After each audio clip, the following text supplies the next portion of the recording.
numeri del formaggio veneto nei confronti del resto d'Italia, ma soprattutto anche del resto del mondo. Il presidente Zaia ha appena affermato che siamo per l'ennesimo anno un'eccellenza che dimostra di essere sempre in crescita.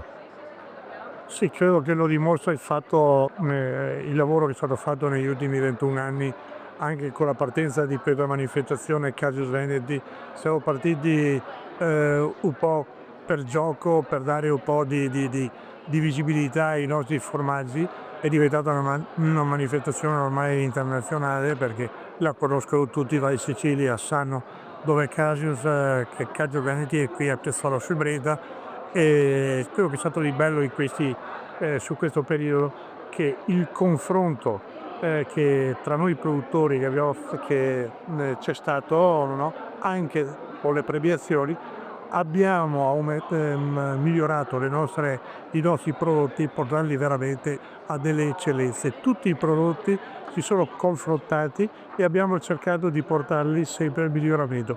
Sostanzialmente è una vecchia storia, perché quello che ha scritto lo Statuto della Solido del 1883 ha detto: fare dei prodotti perfetti, migliorarli e portarli al consumatore e dividere gli utili fra i soci.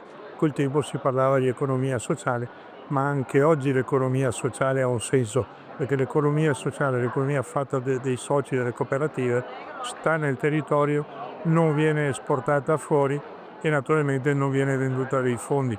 Io credo che questo sia molto importante. Qui lo dimostra questa manifestazione, ma è veramente un qualcosa di bello vedere tanti produttori, tante nuove generazioni che si buttano in mezzo, dei giovani che vogliono imparare il mestiere del caldaro, migliorandolo, portando dei prodotti, delle novità, anche packaging più attrattivi. Questo è vero, però non dobbiamo mai dimenticare che tutto questo si fa, e l'agricoltore lo fa, benessere degli animali da una parte, naturalmente l'utile per il produttore, il benessere degli animali e territorio. E qui il territorio è una delle cose più importanti che dobbiamo salvaguardare per i prossimi anni. Questo è un po' il lavoro, lo spirito che Casius dà e che Casius porta avanti. Non possiamo ringraziare, sì, non ricordarsi di Bruno Bernardi, Terenzio Borgia, uno presidente e l'altro direttore, ma Luca Zaia, di quello che in questi 21 anni ha fatto per questo territorio, per Calius e per il nostro Veneto, perché è importantissimo quello che è stato fatto. Non ci sarebbe questo risultato se la parte politica non ci avesse creduto. La parte politica ci ha creduto dove la politica ci crede, dove la politica si impegna, si ha dei risultati. Questo sicuramente nei confronti dell'agricoltura c'è sempre stata molta attenzione da parte della nostra regione. Su questo sì, perché io lo dico, l'ho detto anche a Luca Zaia, non ci sarebbe il Prosecco Doc se non fosse stato Luca Zaia. Luca Zaia ha creduto nella viticoltura, ha creduto in questo prodotto e l'ha portato a livelli mondiali con quasi 700 milioni di bottiglie. È un qualcosa di stratosferico, un benessere per il territorio. E quando si parla di benessere per il territorio, perché dove c'è povertà si può distribuire povertà, dove c'è del benessere, la ricchezza si distribuisce. Va bene i trasporti, va bene l'idraulico, va bene l'elettricista, va bene tutti, vanno bene le famiglie che ci sono attorno. C'è spazio per tutti.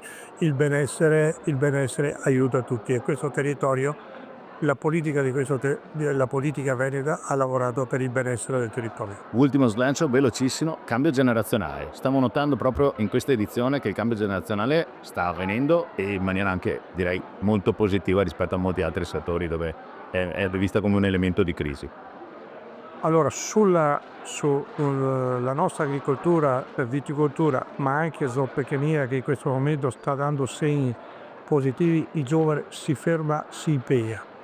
Dove invece non c'è positività, non c'è reddito, il giovane abbandona, il giovane fugge. Oggi bisogna dire che nel Veneto i giovani, io parlo per me e la mia famiglia, 2 figli, uno fa con 6 anni di lavoro esterno, è ritornato in azienda perché ha visto il bisogno che l'azienda aveva, ma anche che lui poteva stare bene in azienda, e questo è importante.